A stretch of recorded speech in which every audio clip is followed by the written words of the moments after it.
Viewers tell us the #1 issue is transparency. What is your plan to let the public and media know within 30 minutes if there's ever a jailbreak or a cyber attack that threatens the community? As you probably know, state law requires a quick time for juvenile response, but when the jailbreak happened, it took hours to alert the public, Sheriff. Yeah, it took hours for me to find out, #1. But this isn't about transparency. This is about how you communicate. Transparency is the hundreds and thousands of public records requests I've gotten from the media, just fishing for anything.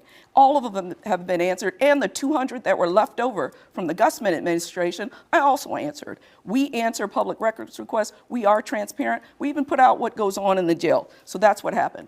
This break, the first thing that had to happen is I had to make, when I found out late, was to make sure that we had notified the NOPD through the United States Marshals Task Force, which gets to all of our partner agencies. And the second thing we did was go start talking to the victims, because we talked to as many as we could, and one of them even sounded like maybe the guy was there, so we were worried about her and sent police out to her area.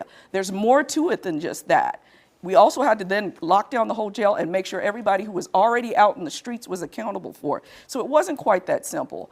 I reached out and was accountable to every head of agency about their notification. So let me ask you, I asked respectfully a follow-up in about 20 or 30 seconds here. How did you find out hours later? If you're the sheriff, does nobody pick up a phone and say, Sheriff, we had the biggest jailbreak in state history? It's very similar to what happened in all the other parishes when these breaks happened. Well, they didn't have one this big, respectfully. That's not true. Oh. The one that happened right after that in Tangipahoa, it was a long time before the sheriff did But that find was out. one person, though. Well, it doesn't matter. There's one person out right now. Everybody else has been captured. But it was still somebody who was a danger to the community, correct?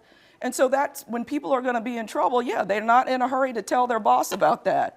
We make sure that that will not happen again. That first the warden will be notified and me shortly thereafter, so that we can respond quickly.